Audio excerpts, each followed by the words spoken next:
Hello, my name is Daniel Poppy, and you're listening to my story, One Last Toast for Ebenezer Fleet.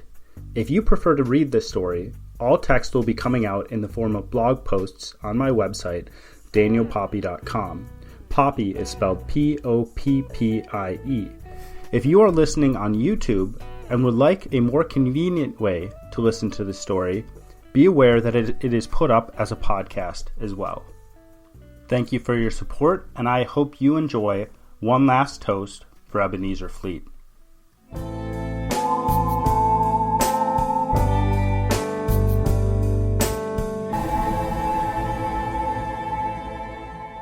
One Last Toast for Ebenezer Fleet, Chapter 6. Jeremiah stared at the deep crack that ran from the one end of the ceiling to the other.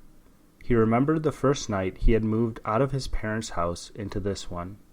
He remembered the heat of that day, almost an entire year ago. It was a hot August evening, just after his 17th birthday. His father had driven him over in the old blue truck. The old man smoked. The cab of the truck bounced as it dropped into and then out of potholes. His father smoked a pipe, and Jeremiah could only smell a little of the smoke before it escaped out the half-open windows. When they arrived at the house, his father had taken the old duffel out of the back of the truck and placed it on Jeremiah's shoulders. Jeremiah had felt a hand on his back, and his father had looked over and told him not to be a stranger. But Jeremiah forgot that request as soon as he stepped over the threshold, and who could blame him? He felt awake. He felt alive. He felt free. His brothers had badgered him over the past 5 years about his interest in theater. Though his father and mother tried to be supportive, they did not understand the dream. And as he left the home of his youth, he felt shackles had fallen off his ankles and wrists. He was no longer one person pushing forward after a dream. Every day those around him, those he lived with, would be pushing on toward that dream together. Everyone shared everything, and when one of these actors stumbled into success, he would drag the rest of them with him. Jeremiah pressed his hands into his face. He ran them over his eyes and across his chin. He opened his eyes again and looked at the crack in the ceiling. He wanted to cry. He had to, but he could not. He had stayed at the hospital until they had kicked him out, and he had cried for hours as he wandered the streets and wondered where he would go. Finally, when it grew too cold and too late, he stumbled back into the house. He sneaked past the few actors and actresses still awake. He climbed up onto his bed, 3 bunks up, and he had tried to sleep. But the closest he could get to sleep was a dizzying recollection of the hospital room. Daniel's voice rang in his ears. His brother wanted to kill the shooter. Ezekiel had protested. Ezekiel had stomped out. Isaiah had followed. Jeremiah wished the memory was only of his brothers, but his brothers were only a small corner. His father was the center. His body was warm, his hands were cold. The old man's gray face filled his mind. His eyes were closed. His jaw hung open under the breathing mask. His features were weak. They were weak like a stroke victim, slack, something like that, impotent. It was the first time Jeremiah hated looking at his father. He did not want to be in that hospital room, but he did not want to be anywhere. And if he were to be either in his bed, in this room, or in that antiseptic room, he would choose the latter if he could. His father was not dead. Jeremiah understood this. There was still a chance the man would wake up. The doctors had stated that he only had a slim chance, but Ebenezer Fleet had a chance. And if Ebenezer Fleet had a chance, Jeremiah wanted to be in that dusky little hospital room when he awoke. And if Ebenezer did not have a chance, Jeremiah wanted as many moments in that room as possible. But he was not in that room. He was in this room. And the hate that had grown within him for this place doubled. The first day was a dream. That August evening was like stepping out of the real world into a fantasy production. The sun seemed to paint the entire western sky orange every night. The hot days gave way to warm nights. In those end-of-summer days, all the actors and actresses who lived in the house spent their evenings packed onto the small back porch, passing around a bottle or a cigarette. 2 or 3 or 4 would cluster into a small group, and each would allow their tongue to wander about their hopes and dreams for the future. Each would stare up into the black sky and sigh. Each would pontificate about how the world would one day be full of peace. The big wars had gone. The war in Korea would end soon. Eventually, everyone would realize that fighting and tribes and religions and color and money and class and all the things that separated one person from another did not matter. And when everyone realized that, the world would change. Everything about the world would change. And in those warm August evenings, they were the beginning of that change. It was a beautiful time, and Jeremiah thought those were beautiful ideas. Imagine no hate, one of his housemates had said last August. Imagine if we didn't possess one another, you know. What is marriage anyway, except owning another person? What is being a capitalist but owning another's time? What is taxation, except owning another's money? If it can be thought, it can be done. Hell, aren't we doing it right here? Jeremiah laughed. He turned to his side. He looked across the other 3 top bunks. All 8 of his roommates were gone. All of his housemates were out, and he found that odd. Lucky, but odd. He was unsure he had ever been in this house alone. That is why he had not wanted to come back. He did not want to be with these people. He did not want to be alone either, but being with these people was worse than being alone. At least when he was alone, he could be himself. With these people, it was complicated.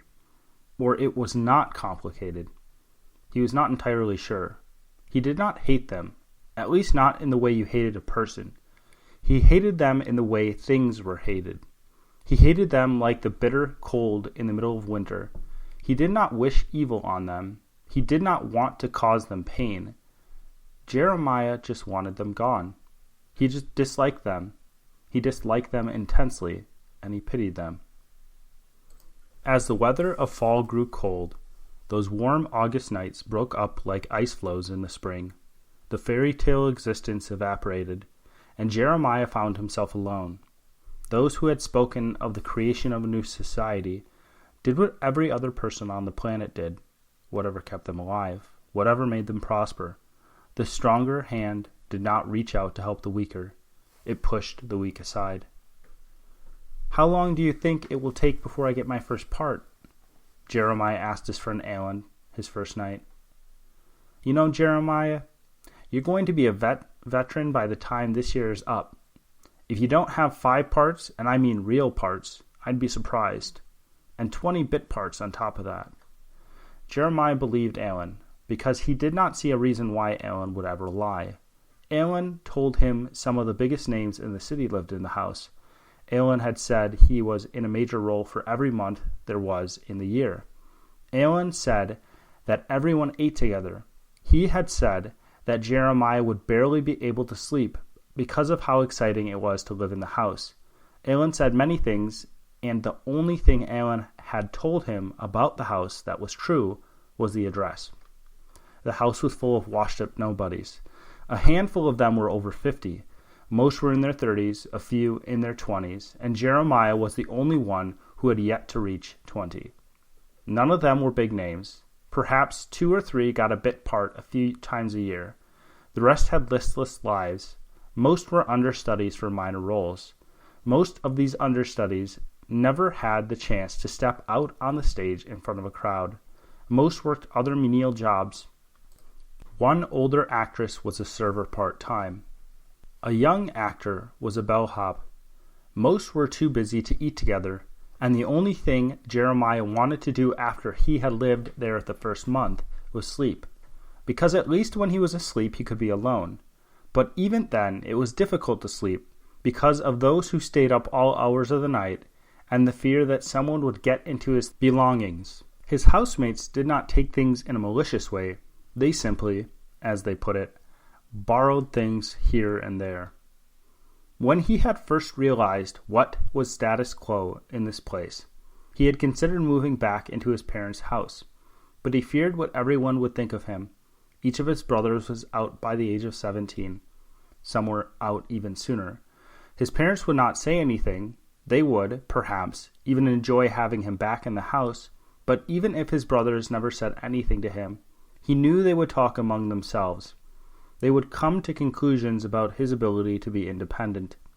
They would make statements about him being a loser. They would be right. He had made a bad decision. He had thought his dreams were possible, so he had moved in with these actors and actresses. And in such a short time, he realized that he dreamed the impossible. He did not move back in with his parents. He stayed in the house out of shame. He tried to convince himself the process took time. Sure, Alan was lying, but it was possible. The dream of becoming an actor was possible. It just took time. It took tenacity, and he had both. Eventually, Jeremiah got a job to feed himself. He tried out for roles, but no roles came. And after 9 months of trying and failing, the idea that it only took more time than most things began to crumble. Every time someone said something about acting, he would be sure to say that he was one. He would be sure to make everyone think that he was successful in his chosen profession. Sometimes he almost believed his own words, but he did not believe them. He did not believe them, but it was odd. He never stated that he did not believe them. He did not allow himself to think about how he did not believe them, but he did not believe them. He let the pain of unmet desire fester within him. He worked his job. He kept it secret from his family. He did not move back in with his parents, and now his father had been shot. He supposed that is what he deserved for not visiting his parents more often. He supposed that is what he deserved for not telling the truth. He supposed that is what he deserved for chasing after something stupid. Jeremiah felt alone. He felt like he was falling. In his mind, his father was well. In his mind, he was supposed to be an actor. In his mind, he was supposed to be comfortable. He was supposed to have friends. He was supposed to feel alive. In his mind, the inverse did not make sense. He could not be alone. He could not be in discomfort. He could not be a loser who worked sweeping stages instead of sweeping actresses off their feet. His father could not be dying. Jeremiah was sure of it. He was sure of all of it, but the logic in his mind did not twist reality to meet his wishes. All the negative was true. His father had been shot. In a day or two, the old man could be gone. His closest companion gone. His greatest reflection of self stripped away. His father, a vapor on the wind, and himself utterly directionless and alone without the man. Life gutted. That is what this was. Life flayed. Everything had slowly crumbled, and now his foundation along with it. Nothing was good. How could it be? How could anything ever be good again? Jeremiah felt tears fill his eyes. Sadness rose like the tide, and his only wish was that he could vomit out everything inside himself. Their father could not die, could he?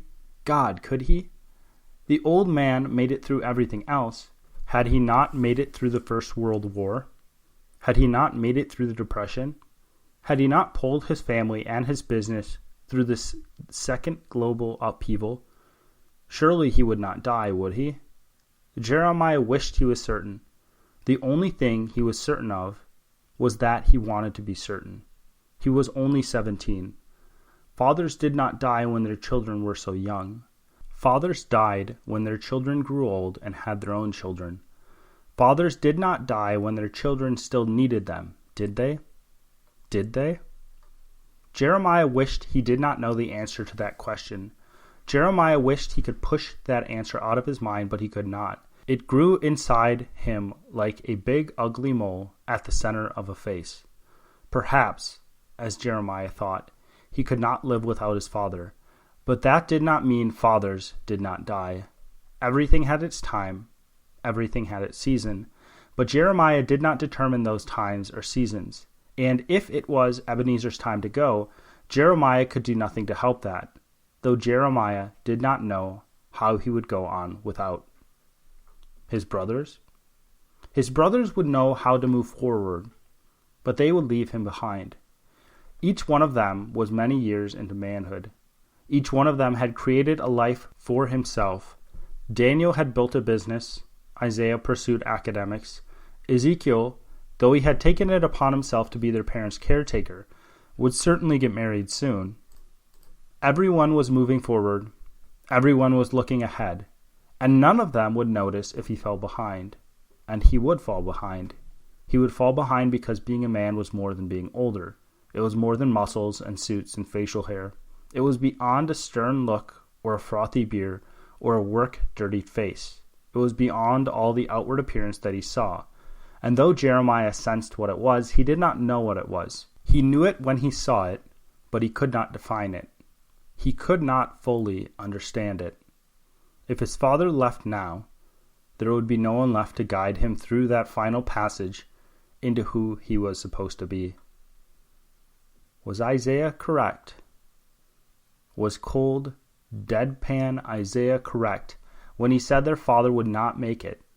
Ezekiel had assured Jeremiah that their father would not die. Was he correct? Jeremiah wished that Ezekiel was correct, but he did not want to hold on to false hope. If Ezekiel was correct, then Daniel would have agreed with him, but Daniel had not expressed agreement. Daniel had only become angry. Daniel had only expressed a desire to hunt the shooter down and kill him. Jeremiah felt the sadness come rushing in even more. He let the tears break over his eyelids. They streamed down his face and tickled his chin. Everything became as disordered as it was in the hospital room. He saw red. He saw black. Both colors slipped together. His throat tightened. He tried to breathe, but only sobbed. Snot poured from his nose, over his lips, and onto his chin. Jeremiah let out another sob, and he flopped from his side onto his stomach and put his face deep into his thin pillow. Everything was wrong. It was not supposed to be this way, and he knew it. His father was alive, but the doctor had not talked in a positive manner about the case. In a month, in 2 weeks, in a few days, or an hour, his father could be gone. And damn it, it was not supposed to be this way. Fathers were not supposed to die. Fathers were not supposed to leave their children. How is he supposed to go on in this life? How is he supposed to know how to live? How is he supposed to live at all? He was not doing a great job of it already, and sure, he could fumble this way and that until he cut out some rude manner in which to live. But even when he had done that, he would feel just as lost as he did now. If he continued as he was, he would eventually turn into one of those 50-year-old actors who lived in the house and still held on to the dream of making it big. If he continued as he was, he would remain a stagehand, cleaning up after those who were capable of making it. And if he decided to start over, how would he do that?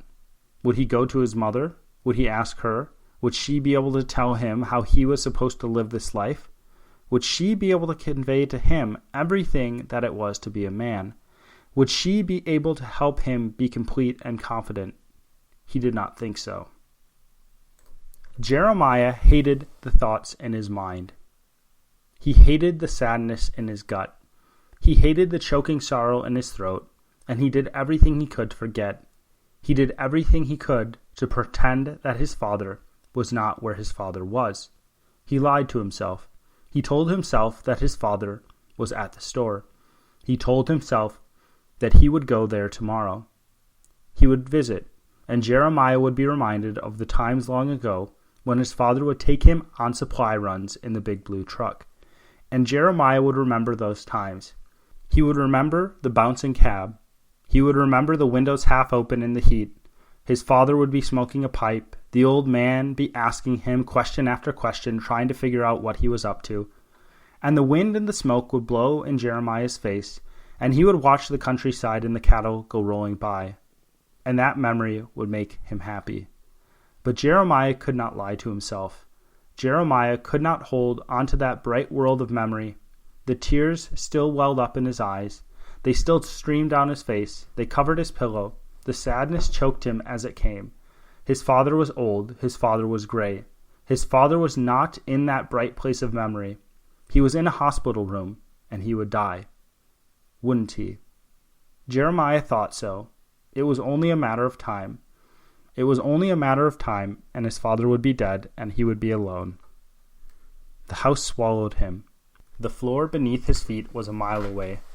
The ceiling seemed only an inch above him, and it seemed to be pressing down farther every second. He tried to comfort himself by pulling his thin blanket more tightly over himself, but it was cold in the room, just as it was always cold in the whole house. A door banged shut below, and Jeremiah heard the first chatter of conversation from the few housemates who were back. Soon, everyone would be back for the night, and he would be trapped not only in the house but also within his own head. The 20 other people who lived in the house acted like they were friends, but even those who were friendly with each other did not trust each other, and he did not trust any of them either. The most any of these wannabe actors came to trusting one another was when they stumbled into one another's beds for an evening of fun, or when they slipped into some drug-induced bliss. Was this the path of an actor? Was this part of the journey? Everyone lived together, everyone ate together, everyone slept together, and Jeremiah wondered whether it was worth it. When one of them made it big, he would not do a damn thing to help the others. He would change his number, he would get security guards, and he would press charges on any one of those losers who tried to confront him in public. A family, Alan? Really? He thought. Even more tears poured onto Jeremiah's pillow. All for one, one for all? The tears streamed harder. Yeah, right. He choked another sob. Every actor who lived in this house was a scavenging hyena, and Alan might have been the worst one. Jeremiah heard thudding feet move up the steps. He heard heavy breathing and 2 muffled voices from out in the hall. He heard another thud, a curse from out in the hall, and a door hinge wailing open. Jeremiah quickly wiped the last tears from his eyes, and then looked over to the door. A smile greeted him. Alan. He was a few years older than Jeremiah, and he was shorter than Jeremiah, which was typical of most actors who lived in the house. And like all of Jeremiah's other housemates, he had a smile on his face, a big shit-eating grin, and dead eyes, like a fish. Like a fish you would pick up at the market.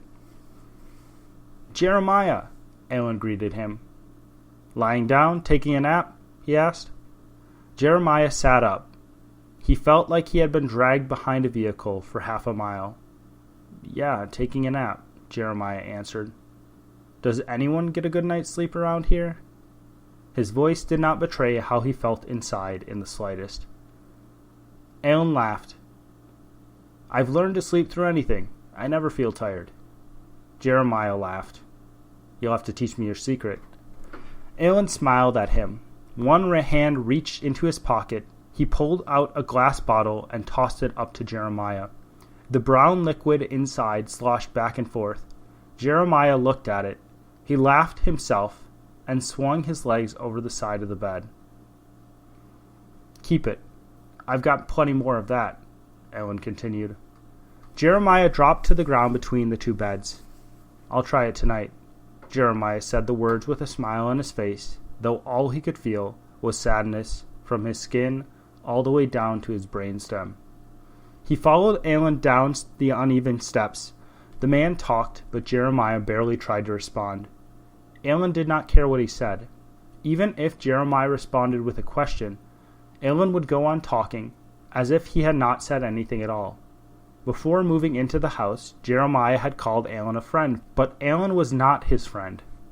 They talked about acting, but that was all Alan talked about. Every conversation was acting or girls. The depth of the man did not go beyond these 2 subjects. And with his father dying, he was not sure acting mattered a damn anymore. All acting consisted of was emoting and reading lines another person wrote.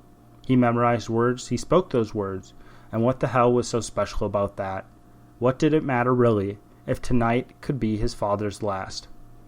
They entered onto the main level. Jeremiah felt the fake smile on his face, and he looked out at those who had come home for the night. All looked happy. All had big smiles on their faces. Some had red faces from the start of their afternoon drinking. A very few, sat silently nursing bottles of booze covetously. All had glazed eyes, empty eyes. That is what Jeremiah thought. They had nothing behind their eyes. They were empty, they were shells of people, and as he looked at that now, he wondered how they had lost their insides. Maybe it was pain. He felt pain, they felt pain, and pain was not pretty. The world did not like pain. Pain was ugly, and people covered up pain. Now he felt pain. He had something to hide, so he hid it, and he became empty just like them. "Jeremiah!" someone shouted from across the room. A girl, Alan's age. Her name was Patricia. Her eyes were bright and mixed with the same emptiness as everyone else. She had seen him as they entered the room, and now she rushed over with a bottle in one hand, and her other hand reaching down to pick up her long skirt so she would not trip over it. When she came near him, she brought him into a big embrace. "Jeremiah!" She drew back. Her eyes continued to twinkle, and the emptiness behind them seemed to slip away. The sadness dissolved in her eyes, and they were filled only with that happy twinkle. "You rushed out so quickly," she continued. Though she had pulled back to see him, her arms still circled his waist. He smiled at her, but it was all the same as before to him. He looked at her, and she was thin, paper thin like his father had seemed in the hospital. Beautiful. She was definitely beautiful, but that beauty was only shapes. As he looked at her face, he wished that he could be surrounded by her beauty. He wished he could forget the hospital, and flirt and plunge himself into the euphoria of infatuation. Jeremiah did not know what to say. "My mother needed something," he said, and faked annoyance as he did. He groaned. The groan was just another lie. "You know mothers," he continued. She nodded. She continued beaming at him. Her cheeks seemed more flushed. Her hands were hot against his clothes. He could feel her heartbeat thumping at the bottom of her chest. Her face softened. He could not explain that. He could not understand that look fully. He had only brothers, no sisters, and he had little knowledge of the ways of women. "What are you doing tonight?" she asked. "I was thinking of going out. I was thinking of really treating myself, dressing up." She giggled. Her face flushed, and her eyes darted toward the rest of the room, as if she had suddenly become embarrassed. And then she brought the bottle up to her mouth and took a long drink. Jeremiah continued to fake a smile back at her. He then frowned at her. "I would really love to. I could do that all night, but I've got a part, and I've got play practice tonight." He continued his lies. He did not have a part. He was an understudy of an understudy. She frowned, a deep frown with wide puppy dog eyes. "Can I take a rain check?" he asked. She sighed. The frown continued for a moment and then slipped away. He looked into her eyes. Jeremiah watched the twinkle fade. He watched the emptiness return, and a big, ironic smile, complete with wrinkles around the eyes, filled her face. "A part," she barked out. Her hand slipped from his side. "Another night, then. Good luck with practice." Jeremiah watched the girl walk away. Before she turned, he saw the disappointment on her face flicker. Suddenly, he saw the disappointment disappear. Just as she turned, a smile filled her face, and after she turned, he watched her look around the room as if lost. Finally, she made her way over to another man, and he watched as she repeated the same flirtatious behavior she had shown with him. Jeremiah heard a groan from behind him. "Aw, man," Alan said in a whiny voice. "Aw, man." Alan whined out again. "You missed it, man. You know how long I have been trying to get her to do that to me?" Jeremiah grunted, and he wished that he were anywhere else but with these people. Jeremiah turned to Alan.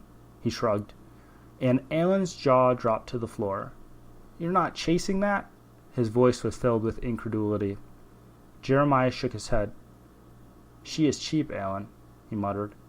"Buy her a few drinks, and you've got yourself entertainment until dawn if you really want to chase that." Why does it matter if she's cheap? Alan asked. Take what pleasure you can get. Who cares if someone has ever had her before, or if anyone has her after? That's how you end up with a baby, Alan, Jeremiah continued. Alan laughed. You're an actor, Jeremiah. Act. Use a false name when you don't know her, and get the hell out of Dodge if you do. Jeremiah glanced down at his watch. I've got to go, he said. It was a lie, but Alan did not know that. If it actually mattered whether Jeremiah was at play practice, he had another 15 minutes at least. Alan shrugged, a big, careless shrug. You've got a bit part. They won't even notice if you're late. They probably wouldn't even care. You've got what, 2 lines? Jeremiah wished Alan would go away. God, he wished he would go away. Alan had been a good enough companion when Jeremiah did not live with him, but now, when Jeremiah was mired in sadness, Alan was vinegar flowing into his eyes. Jeremiah knew it was going to be hard to drag himself away from the house. Alan was sure to start another conversation. He would drag him into a group of his housemates, and his housemates would thrust some unknown drug into his hand. Someone would say something about expanding his mind. And if it were any other day before that day, he would have indulged, and it would have been a thrill. Sometimes it was a numb pleasure. Sometimes the trip would be like being transported to an alien world entirely, and he would speak to creatures from that reality. But he only had a tangential desire to escape this reality at this time. It would be good to forget his pain, but disappearing into a trip for a few hours felt like sacrilege. His father was dying, and damned if he didn't stand vigil until that man was awake and running his shop or long buried in the ground. Goodbye all blessings until he had paid enough to keep his father alive. Today Alan began to put his arm around Jeremiah's shoulders to keep him from going, but a yell erupted from the other side of the room before he could. The room filled with shouts. Alan jumped toward the person who yelled, and Jeremiah, as he heard the cry of "Call 911," slipped out of the house without even looking to see what the emergency was. It was not his father that was dying in that room. His father was dying in some other room. Jeremiah had his own pain. Jeremiah had his own fret-filled existence of standing on the edge of the future and not knowing what would happen if he fell into it. He did not have the time, the energy, the capacity to deal with another's pain. As Jeremiah stared out at the stage, he tried to let himself forget the world. The stage lights always mesmerized him. They were stark against the room. They always focused Jeremiah's mind. When Jeremiah stared out at the lit-up stage, he always felt like he was peering into something beautiful, a deep, flawless lake, its blue depths. Outside of the light was a dreary world with pain and mundanity. Inside the light, anything could happen. Othello succumbed to jealousy under the stage lights. Faustus sold his soul to the devil under the stage lights. Willie Loman slipped slowly into insanity. Witches stood trial in Salem. Anything was possible, and Jeremiah loved that impossibility. And Jeremiah wanted to take part in that impossibility. Hello, monster. The male lead crouched down as he said the words. He was a 30-year-old man, a rising star in the local art scene, and everyone, from director to the most expendable usher, was sure that he would become a nationwide sensation in the next 16 months. The actress playing the monster crouched near the ground. Jeremiah only knew it was an actress because he was in the production. If he was not in the production, he would have had no idea the monster was a woman. She wore prosthetics and a mask that made her look like a monster, with a toad's body, a pig's snout, a jackal's muzzle, and the menacing teeth of a feline. The monster snarled like a cat. "Does it talk?" the lead asked. The other actor on the stage, playing the servant, shook his head. "Nah, mister. But he fights, and we found this. This." The servant plunged his hand into his pocket. A glittering gold disc came out. The servant handed it to his master. And when the monster saw the gold glitter, the snarling stopped and was replaced by cooing. "Ah, monster." The lead held the gold disc toward it. "Monster, you like this?" You think this is good? The lead held the disc closer to the monster's face. The face was softened. The monster rested on its back haunches, and its mouth lolled open in the manner that reminded Jeremiah of a relaxed dog. The lead shifted the disc to one side. The monster's mouth shut, and its head followed the disc as if it was going to be fed. "Hello, monster," the lead said again.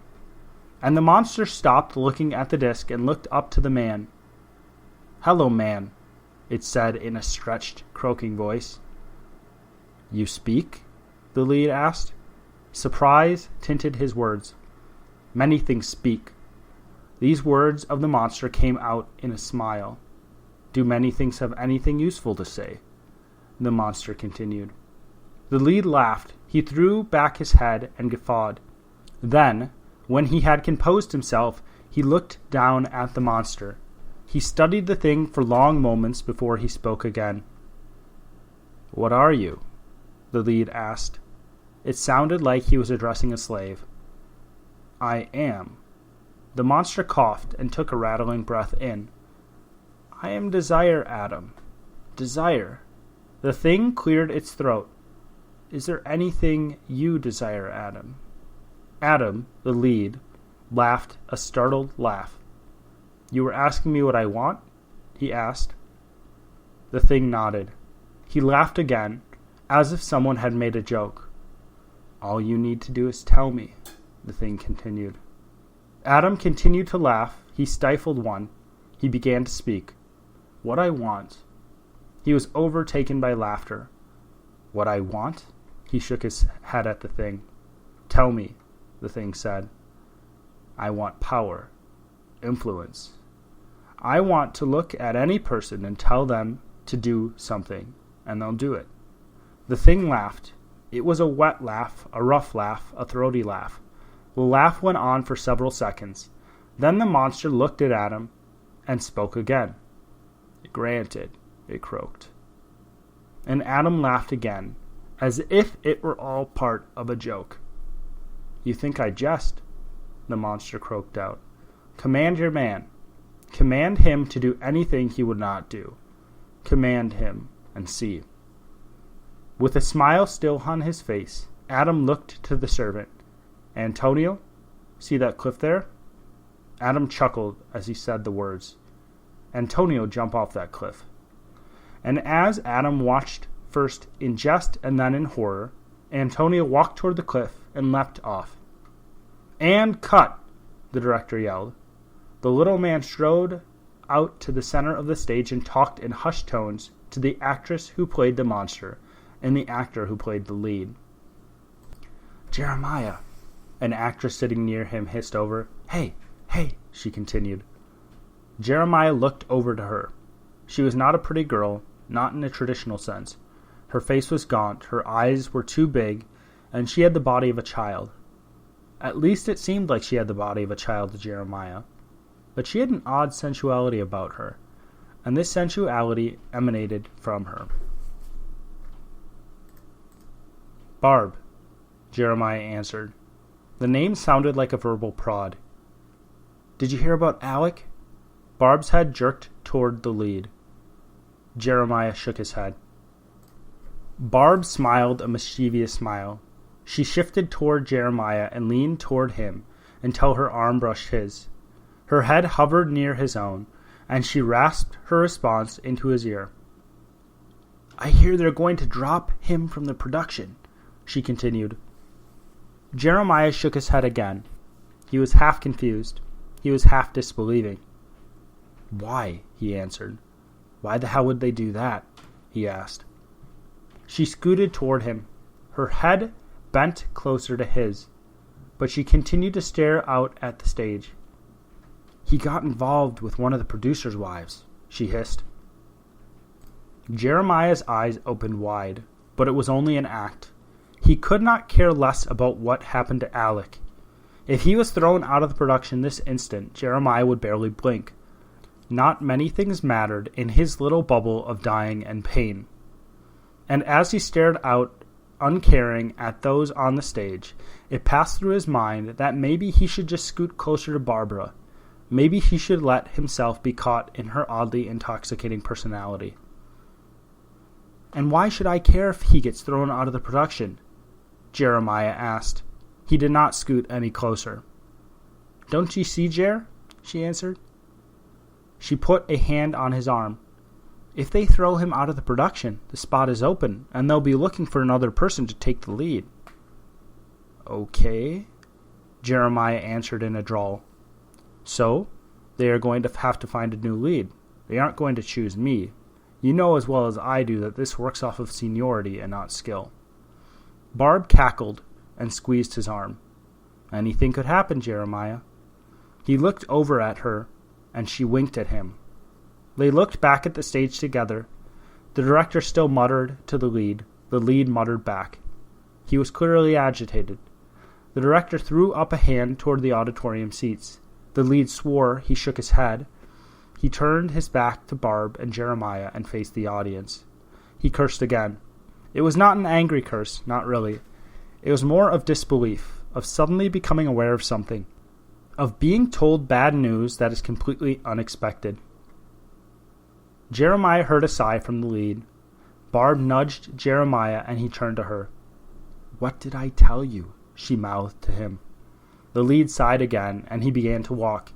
He reached the edge of the stage. He did not lower himself from the stage. He seemed to drop off. Then, without a word, he walked down the center of the aisle. He opened the door to the last beaming sunbeams of the day, and his silhouette disappeared into the light. There was silence for a moment, and then the director swore, a loud, irate profanity. Okay, the director muttered to himself. "Well, what will we do now?" He paused and glanced across the room. "You!" his voice commanded. Jeremiah jerked up and looked at the director. He blinked in surprise when he noticed the director was pointing at him. "Get over here, son," the director replied impatiently. Jeremiah jumped up to his feet. He looked around the room. Why was the director calling him of all people? His part would not be coming up for another 15 minutes, and both the person playing that part and the understudy were here. Why was he being called now? Why would he be called at all? "Yes, sir," Jeremiah said as he approached the director. The director looked him up and down without saying a word at first. You'll do for now," the director muttered to himself. And then the director reached over to his stool. He grabbed the script. He shoved it into Jeremiah's belly and gestured for the boy to take it. "Name?" the director almost barked out. Jeremiah snatched the script from the director's hand. "Fleet, Jeremiah." "Fleet? Page 3, Scene 1, the director commanded. "Yes, sir," Jeremiah answered as he fumbled the script open for the right page and found the correct line.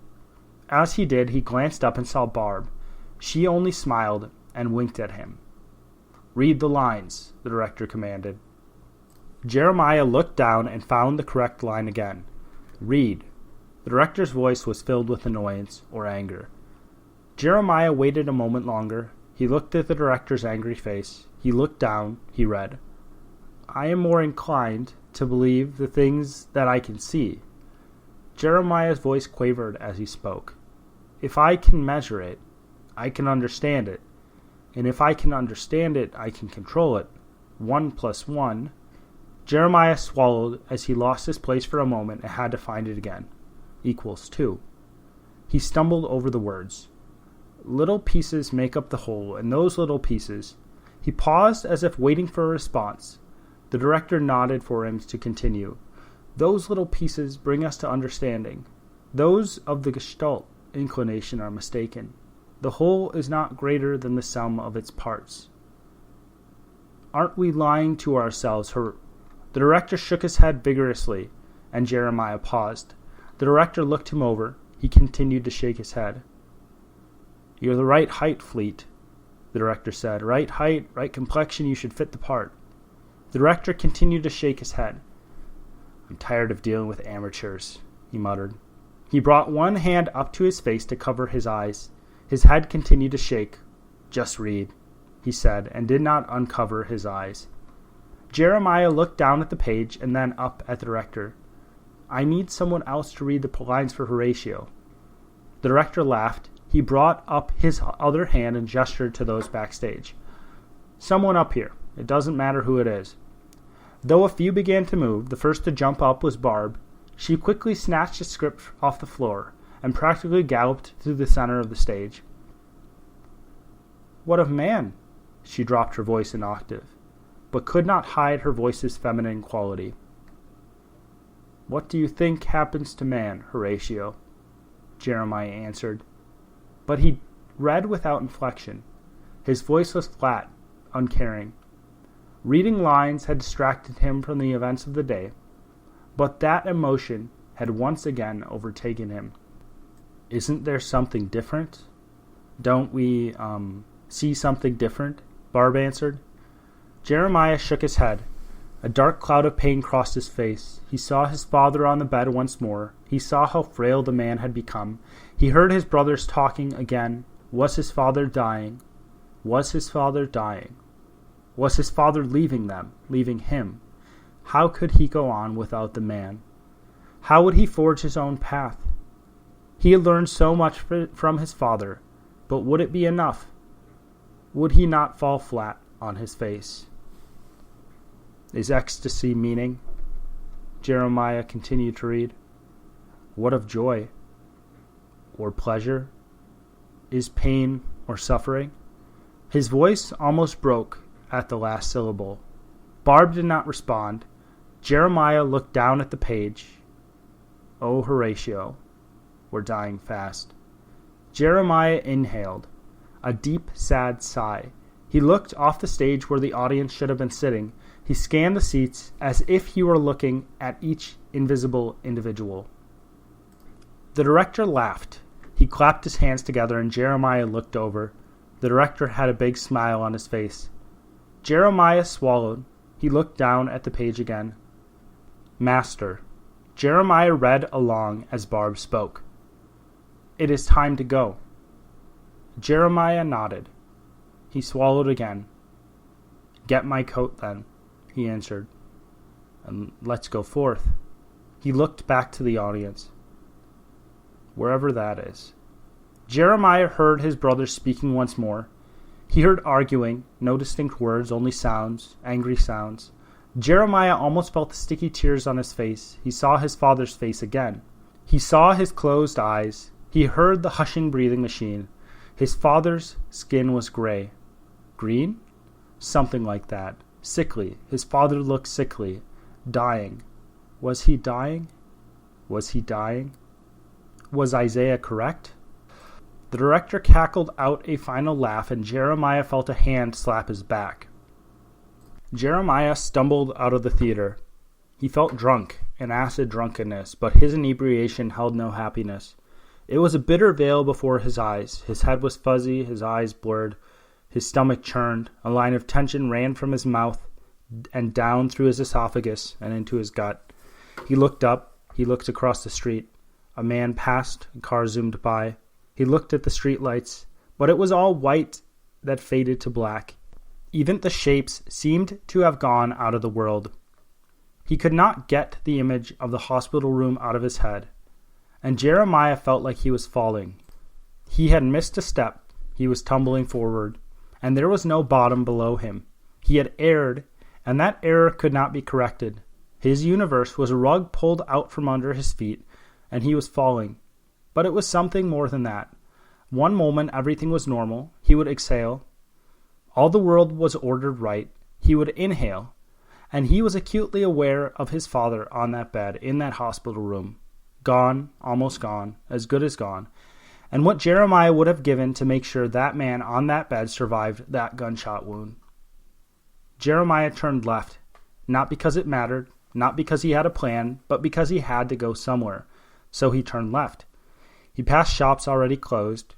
He passed bars just beginning to open. He passed vagrants and drug addicts and hookers, and he did not stop. And the rushing waves of disbelief washed over him. His head pounded against those rocks. No, no, no, he told himself. If only, if only.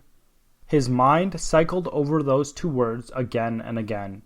He walked forward, but he did not go anywhere. No, not really. He moved through space, but his mind still circled around that man in that hospital bed, around the disbelief and a sudden pull of loss at the center of his chest. And finally, a mere few hours from dawn, he stopped. He looked around at the yellow street lamp world. He staggered to a bench. He sat himself down. The belief crashed in. The pain pulled out. How could this be? Why me? Why me? He was 17. Fathers did not die when you were 17, but he was gone as gone. There was no way he was going to survive a gunshot wound. But maybe. He was a strong man, the strongest, a leather man. But even the strongest man could not stand up under a bullet. Even the strongest man was not bulletproof. And finally, this pain, like a star, collapsed in on itself, and it pulled him inward, and it produced heat, and he was squeezed. God had taken him in hand and was squeezing him. And Jeremiah was helpless, and he was angry at being helpless. And the more he thought about his helplessness, the angrier he became, until he could do nothing but stand, grit his teeth, and bring two white-knuckled fists up to pound his temples. He was furious. How could this happen? Why could this happen? How could God allow it? How could any person ever rob him of his father? A bullet had pierced the man. A bullet had placed him on that hospital bed. A bullet had torn through his body.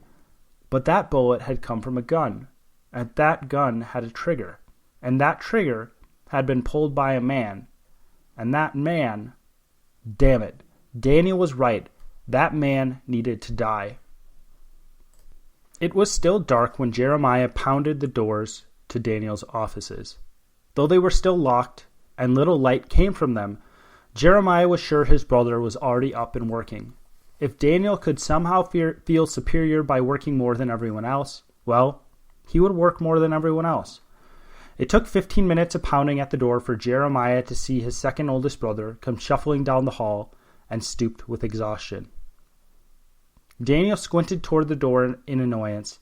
Clear confusion was on his face, but when his face filled with recognition, his features became grave. If their father were to have died in the night, they would have enlisted Jeremiah as messenger boy, and Daniel must have thought he was delivering the ultimate bad news. "What's happened?" Daniel asked after he opened the door. His face held more concern than usual.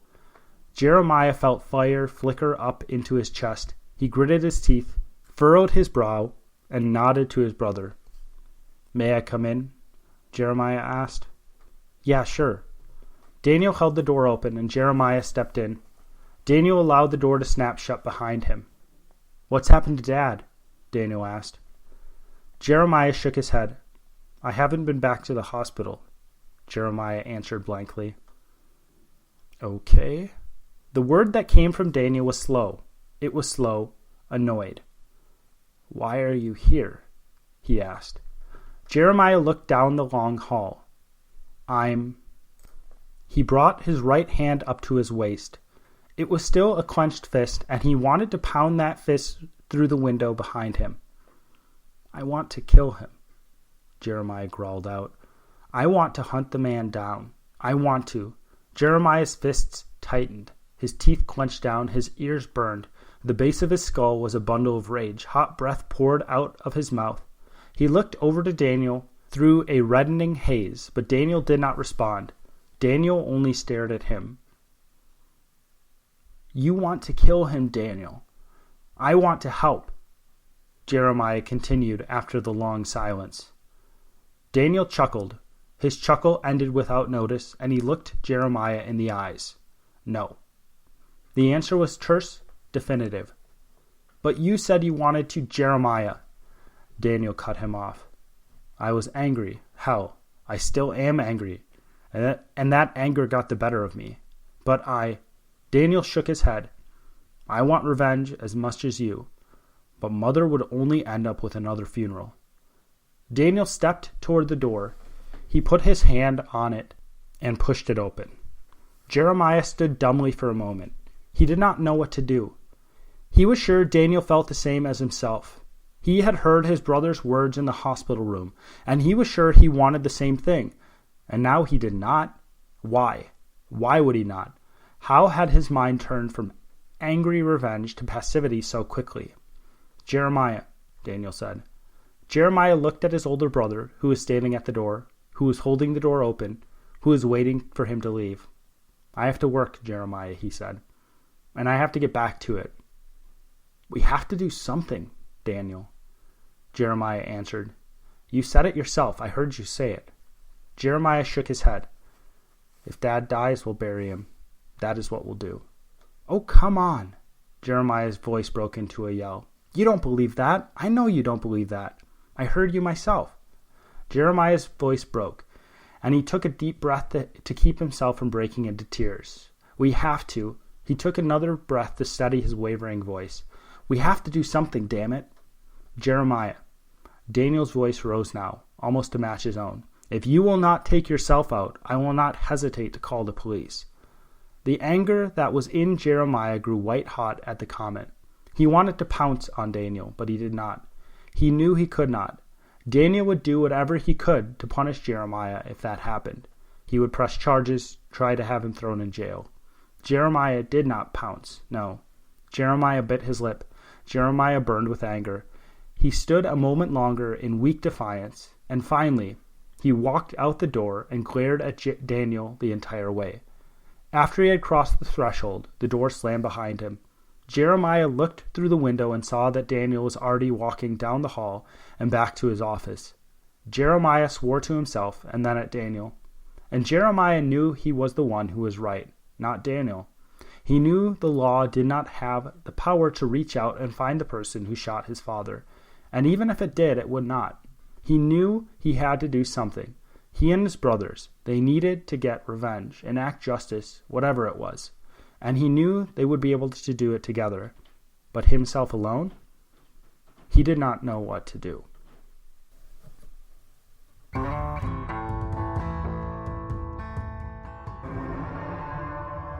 If you enjoyed One Last Toast for Ebenezer Fleet and would like to show your support, the biggest way you can do that is by heading over to iTunes and giving this podcast a 5-star review. If you want to support me further, follow me on Facebook, Twitter, or Instagram. Hit that subscribe button on YouTube or hit that subscribe button on your podcast app. If you're itching for something similar and can't wait week to week, you can always buy my book, The Ninth Hour, on Amazon for 99 cents. Thank you for your support ahead of time, and I'll see you next week on One Last Toast for Ebenezer Fleet.